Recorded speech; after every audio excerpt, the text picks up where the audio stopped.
Hello students आज video को समस्त स्वागत करुच्ची। आज वीडियो रे आमे plus two second year political science रो भारत रे दलीय व्यवस्था ए विषय रु आमे केते गुडे 3 निर्दिष्ट प्रश्न देखिबा। ए प्रश्न गुड़िक 6टी वाक्यर उत्तर देक होता है 75टी शब्द मध्य उत्तर देक होता है। ताले आज प्रथम देखिबा आमे 10 नंबर आरंभ होईची कोन अछि 10 रे निरक्षरता भारत रे गणतांत्रिक प्रक्रिया प्रति एक आह्वान अटे। देखिए कौन अच्छी शिक्षा गणतंत्र सफलतार मापकाठी होता बेले भारत में निरक्षरता गणतंत्र पथर एक बलिष्ठ प्रतिबंधक। आम जाचु जे शिक्षा गणतंत्र सफलता पाई एक मापकाठी होता बेले जो शिक्षा से गणतंत्र परिपक्व होती सचेतनता वृद्धि लोकंर भारत में किंतु निरक्षरता गणतंत्र पथर एक बलिष्ठ प्रतिबंधक। वर्तमान सुधा प्राय 30 भाग लोक निरक्षर अच्छा भारत में से राजनैतिक सचेतनता नहीं से कौन राजनीति जानी ना फल बाहुबल और अर्थबल बाहुबल कहले कौन दादागिरी मारपिट करी डरईकी भोट नेबा अर्थबल कहले टंका पैसा देकी लोभ देखी भोट नेबा ये सब भारत में चली भारतीय गणतंत्र नागरिक मान मतदान को प्रभावित करुच्ची समस्ते ना भी किसी लोक या द्वारा प्रभावित होती एगुड़ी कहीं होना कौन शिक्षार अभाव जो यह व्यतीत सक्रिय और सुसंगठित जनमत संभव नहीं तेणु सक्रिय और सुसंगठित जनमत संभव हो पार नहीं। गला नेक्स्ट 11 नंबर आंचलिकतावाद भारत में गणतांत्रिक प्रक्रिया प्रति एक आह्वान अटे। आंचलिकतावाद संकीर्ण चिंताधारा और आंचलिकतावाद भारत गणतंत्र प्रति एक आह्वान अटे। संकीर्ण चिंताधारा नेरो माइंडेड कह जाए संकीर्ण चिंताधारा बेसिक केवल निज कथा चिंता करवा आंचलिकतावाद कौन निज अंचल को गुरुत्व देवा यहाँ भल जिनस निज गुरुत्व देवा किंतु अंधपरी गुरुत्व देवा से कहुच्छी भारत गणतंत्र प्रति एक आह्वान अटे। आंचलिक चिंताधारा को नहीं देश में प्राय प्रत्येक राज्य में गठित होती अनेक आंचलिक राजनैतिक दल। आंचलिक दल माने राज्य रे सरकार गठन करिसंती यह द्वारा जातीय दलर प्रभाव ह्रास पाई केन्द्र मिलित सरकार आंचलिक दल मान सहयोग गठित होची फल देश में राजनीतिक अस्थिरता देखा यहाँ गोटे आह्वान। आंचलिक दल माने केन्द्र में मिलित सरकार गठन करचंती एवं देश पई समस्या सृष्टि करची मिलित सरकार कौन सी दृढ़ राजनैतिक निष्पत्ति नहीं पारुना जोटा देश पई ठीक नुहे। तापर देखा नेक्स्ट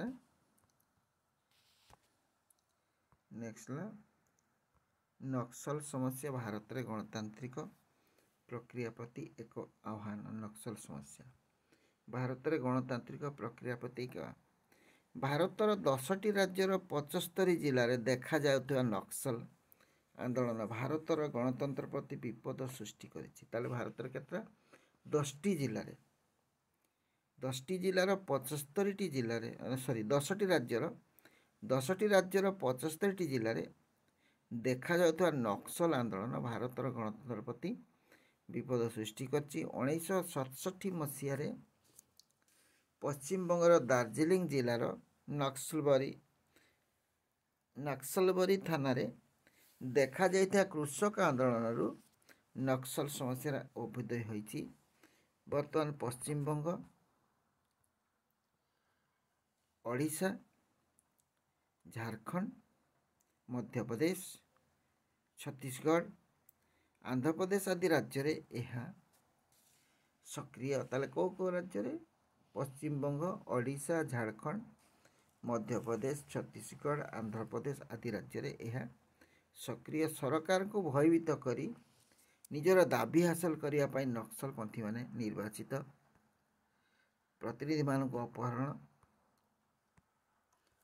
करी हत्या करिवा भोट केन्द्र जबरदखल करिवा ରାସ୍ତା ଅବରୋଧ କରି ଭୋଟ ପ୍ରକ୍ରିୟାରେ ବାଧା ସୃଷ୍ଟି କରିବା ଆଦି କାର୍ଯ୍ୟ କରିଥାନ୍ତି। ଏହାଦ୍ୱାରା ଗଣତାନ୍ତ୍ରିକ ପ୍ରକ୍ରିୟା ବାଧାପ୍ରାପ୍ତ ହୋଇଥାଏ। ଏଗୁଡ଼ିକ ଗଣତନ୍ତ୍ର ପାଇଁ ଗୋଟେ ଆହ୍ୱାନ, ଏଗୁଡ଼ିକ ପାଇଁ ଦେଶ ପଛେଇ ଯାଉଛି ଏସବୁ କାମ ଯୋଗୁଁ। 13 ନମ୍ବର ଦେଖିବା। 13 ନମ୍ବରରେ କ'ଣ ଅଛି? ଲିଙ୍ଗଗତ ବୈଷମ୍ୟ ଭାରତରେ ଗଣତାନ୍ତ୍ରିକ ପ୍ରକ୍ରିୟା ପ୍ରତି ଏକ ଆହ୍ୱାନ ଅଟେ। ଭାରତ ଏକ ପୁରୁଷ ପ୍ରଧାନ ସମାଜ ହୋଇଥିବାରୁ ଏଠାରେ ଲିଙ୍ଗଗତ ବୈଷମ୍ୟ ଦେଖାଯାଇଥାଏ। ପୁରୁଷ ପ୍ରଧାନ, ଯାହା କଲେ ପୁରୁଷମାନେ କରନ୍ତି। ଏବେ ନାରୀମାନେ ବି ଆଗେଇ ଗଲେଣି, କିନ୍ତୁ ତାକୁ ପୁରୁଷ ପ୍ରଧାନ ସମାଜ କୁହାଯାଉଛି। ଲିଙ୍ଗଗତ ବୈଷମ୍ୟ ଦେଖାଯାଇଥାଏ। ଭାରତର ସମ୍ବିଧାନ ନାରୀମାନଙ୍କୁ ସମାନ ରାଜନୈତିକ ଅଧିକାର ପ୍ରଦାନ କରିଥିଲେ ମଧ୍ୟ ପୁରୁଷ ପ୍ରଧାନ ସମାଜ ହେତୁ ଅନେକ ନିରକ୍ଷର କିମ୍ବା ଅର୍ଦ୍ଧଶିକ୍ଷିତ ମହିଳା ସେମାନଙ୍କର ମତ ଅଧିକାରକୁ ସ୍ୱାଧୀନ ଭାବେ ସାବ୍ୟସ୍ତ ନକରି ସ୍ୱାମୀ ନିର୍ଦ୍ଦେଶରେ କରିଥାନ୍ତି। ତାହେଲେ ଏହି ସ୍ତ୍ରୀ ଲୋକମାନେ, ଯେଉଁ ମା ଭଉଣୀମାନେ ନିରକ୍ଷର ବା ଅଶିକ୍ଷିତ, ସେମାନେ ଜାଣିପାରନ୍ତିନି କାହାକୁ ଭୋଟ ଦେବେ, କିଏ ଦେଶ ପାଇଁ କାମ କରିବ। ତେଣୁ ତାଙ୍କ ସ୍ୱାମୀ ବା ପରିବାର ଲୋକମାନେ ଯାହା କହନ୍ତି ସେ ଅନୁସାରେ ସେମାନଙ୍କୁ ଭୋଟ ଦେଇଥାନ୍ତି ଆଉ ତାଙ୍କ ନିର୍ଦ୍ଦେଶରେ ଚାଲିଥାନ୍ତି। ଗ୍ରାମସଭା ଓ ପଲ୍ଲୀ ସଭା ବୈଠକରେ ମହିଳାମାନଙ୍କର ଅଂଶଗ୍ରହଣ ନ୍ୟୁନ, ବହୁତ କମ୍ ସ୍ତ୍ରୀ ଲୋକ ଗ୍ରାମସଭା ପଲ୍ଲୀ ସଭାରେ ଯୋଗ ଦେଇଥାନ୍ତି। ଏବେ କିଛି ଦେଲେଣି, କିନ୍ତୁ ଅଧିକାଂଶ ଗ୍ରାମରେ ଏବେ ବି ଏହା ରହିଛି, ବହୁତ କମ୍ ଲୋକ ଦିଅନ୍ତି। ଏପରିକି ସ୍ଥାନୀୟ ସ୍ୱୟଂଶାସନ ବ୍ୟବସ୍ଥାରେ ନିର୍ବାଚିତ ମହିଳାମାନେ ନାମମାତ୍ର ଭାବେ କାର୍ଯ୍ୟ କରୁଛନ୍ତି। ସ୍ଥାନୀୟ ସ୍ୱାୟତ୍ତ ଶାସନ କଲେ ପଞ୍ଚାୟତ ବା ବ୍ଲକ ସ୍ତରରେ ଯେଉଁ ଇଲେକ୍ସନ୍ ହୁଏ, ନିର୍ବାଚନ ହୁଏ, ସେଥିରେ ନାରୀମାନେ ସରପଞ୍ଚ ବା କୌଣସି ସଭ୍ୟ ୱାର୍ଡ଼ ମେମ୍ବର ହୋଇଥାନ୍ତି, ସେମାନେ ନିର୍ବାଚିତ ହୋଇଥାନ୍ତି, ଯେଉଁଠି ରିଜର୍ଭେସନ୍ ରହିଛି। କିନ୍ତୁ ସେମାନେ ନିଜେ କୌଣସି କାମ କରନ୍ତି, ତାଙ୍କ ସ୍ୱାମୀ ବା ଆଉ କାହା ନିର୍ଦ୍ଦେଶରେ କାମ କରିଥାନ୍ତି। ସେମାନେ ନାମମାତ୍ର ଖାଲି କାର୍ଯ୍ୟ କରନ୍ତି, ଦସ୍ତଖତ ମାରନ୍ତି, କାମ ସବୁ ତାଙ୍କର ସ୍ୱାମୀ କିମ୍ବା ଆଉ କିଏ କରନ୍ତି। ଏଇ ହେଲା ଏକ ଆହ୍ୱାନ। ନାରୀମାନେ ଯେତେ ପର୍ଯ୍ୟନ୍ତ ନିଜ କାମ ନିଜେ ଚିନ୍ତା କରି ନ କରିବେ, ତାହେଲେ ଦେଶର ପ୍ରଗତି ଅସମ୍ଭବ। ତେଣୁ ଏଇଟା ଏକ ସମାଜ ବୋଲି, ଏଇଟା କ'ଣ ସମାଜ ପ୍ରତି ଏକ ଆହ୍ୱାନ ବୋଲି କୁହାଯାଇଛି। ନେକ୍ସଟ ଦେଖିବା କେତେ 13 ଗଲା, 14 ନମ୍ବର। ଭାରତରେ ବହୁଦଳୀୟ ବ୍ୟବସ୍ଥା ପ୍ରଚଳିତ। ଭାରତରେ ବହୁଦଳୀୟ ବ୍ୟବସ୍ଥା, ତାହେଲେ ଆମେ ଜାଣିଛୁ ପୃଥିବୀରେ ଏକଦଳୀୟ ବ୍ୟବସ୍ଥା ରହିଛି, 2 ଦଳୀୟ ଆଉ 3 ବା ତାଠୁ ଅଧିକ ହେଲେ ବହୁଦଳୀୟ ବ୍ୟବସ୍ଥା କୁହାଯାଉଛି। ଭାରତରେ ପ୍ରଚଳିତ ସଂସଦୀୟ ଗଣତନ୍ତ୍ରରେ ବହୁଦଳୀୟ ବ୍ୟବସ୍ଥା ପ୍ରଚଳିତ। ଭାରତ ସମ୍ବିଧାନରେ ଦଳୀୟ ବ୍ୟବସ୍ଥା ସମ୍ବନ୍ଧରେ ଉଲ୍ଲେଖ କରାଯାଇନଥିଲେ ମଧ୍ୟ ସାମାଜିକ ଓ ସାଂସ୍କୃତିକ ବିଭିନ୍ନତା କାରଣରୁ ଭାରତରେ ସ୍ୱାଭାବିକ ଭାବେ ବହୁଦଳୀୟ ବ୍ୟବସ୍ଥା ଦେଖିବାକୁ ମିଳିଥାଏ। 2014 ସାଧାରଣ ନିର୍ବାଚନରେ 1646ଟି ରାଜନୈତିକ ଦଳ ଅଂଶଗ୍ରହଣ କରିଥିବା ବେଳେ ନିର୍ବାଚନ ଆୟୋଗର ସୂତ୍ରରୁ ପ୍ରକାଶ ପାଇଛି। ତାହେଲେ କେତେ? 1646ଟି ଦଳ ରାଜନୈତିକ ଦଳ ଭାଗ ନେଇଥିଲେ। କ'ଣ? 2014 ମସିହା ନିର୍ବାଚନରେ। ଏଠି ବିଭିନ୍ନ ଆଞ୍ଚଳିକ ଦଳ ରହିଛି, ବଡ଼ ବଡ଼ ଦଳ ସହିତ ଆଞ୍ଚଳିକ ଦଳ ରହିଛି। ତେଣୁ ଏତେ ସଂଖ୍ୟା ସମ୍ଭବ, ଆମର ରାଜ୍ୟ ସଂଖ୍ୟା ବି ଅନେକ। ତାହେଲେ ଭାରତରେ ରାଜନୈତିକ ଦଳଗୁଡ଼ିକୁ ଜାତୀୟ ଦଳ, ଆଞ୍ଚଳିକ ଦଳ, ସ୍ୱୀକୃତିପ୍ରାପ୍ତ ରାଜନୈତିକ ଦଳ ଭାବେ ପଞ୍ଜୀକରଣ କରାଯାଇଥାଏ। 3 ପ୍ରକାର ଦଳ ରହୁଛି। ରାଜନୈତିକ ଦଳଗୁଡ଼ିକ 3 ପ୍ରକାର, ଜାତୀୟ ଦଳ, ଆଉ ଗୋଟେ ଆଞ୍ଚଳିକ ଦଳ, ଆଉ ଗୋଟେ ସ୍ୱୀକୃତିପ୍ରାପ୍ତ ରାଜନୈତିକ ଦଳ ଭାବେ ପଞ୍ଜୀକରଣ କରାଯାଇଥାଏ। ଏହି ବହୁଦଳୀୟ ବ୍ୟବସ୍ଥା କେନ୍ଦ୍ର ଓ ରାଜ୍ୟ ରାଜନୀତିରେ ଦଳବଦଳକୁ ପ୍ରୋତ୍ସାହିତ କରି ରାଜନୈତିକ ଅସ୍ଥିରତା ସୃଷ୍ଟି କରିଥାଏ। ଦଳବଦଳକୁ ପ୍ରୋତ୍ସାହିତ କରିଥାଏ, ଯେଉଁ ପଟେ ଲାଭ ଆସିବ ସେମାନେ ସେପଟେ, ଯିଏ ଇଲେକ୍ଟେଡ଼ ହେଲା, ନିର୍ବାଚିତ ହେଲା, ଯେଉଁ ପଟେ ଲାଭ ହେବ ସେଇପଟେ ଚାଲିଯାଆନ୍ତି। ତେଣୁ ଏଇଟା ଲାଭ ପାଇଁ ଜଣେ ଯାଉଛି ମାନେ ତା ମନରେ ଗୋଟେ ଲୋଭ ଥିବ ନିହାତି। ତେଣୁ ଏଗୁଡ଼ିକ ରାଜନୈତିକ ଅସ୍ଥିରତା ସୃଷ୍ଟି କରୁଛି। 15 ନମ୍ବର, ଆଞ୍ଚଳିକ ଦଳଗୁଡ଼ିକ ରାଜନୀତିକୁ ଅଧିକ ପ୍ରତିଯୋଗିତା କରିଥାନ୍ତି। ଆଞ୍ଚଳିକ ଦଳ ରାଜନୀତିକୁ ଅଧିକ ପ୍ରତିଯୋଗିତା କରିଥାନ୍ତି। ଭାରତରେ ବହୁଦଳୀୟ ବ୍ୟବସ୍ଥା ପ୍ରଚଳିତ ହୋଇଥିବାରୁ ବିଭିନ୍ନ ରାଜ୍ୟରେ ଅନେକ ଆଞ୍ଚଳିକ ରାଜନୈତିକ ଦଳ ସୃଷ୍ଟି ହୋଇଛନ୍ତି। ଅନେକ ରାଜନୈତିକ ଦଳ ରହିଛି ବିଭିନ୍ନ ରାଜ୍ୟରେ। ବିଶେଷ କରି ବିଂଶ ଶତାବ୍ଦୀର ଶେଷ ଦଶନ୍ଧିରେ ଆଞ୍ଚଳିକ ଦଳମାନେ ଅଧିକ ସକ୍ରିୟ ହୋଇଥିଲେ।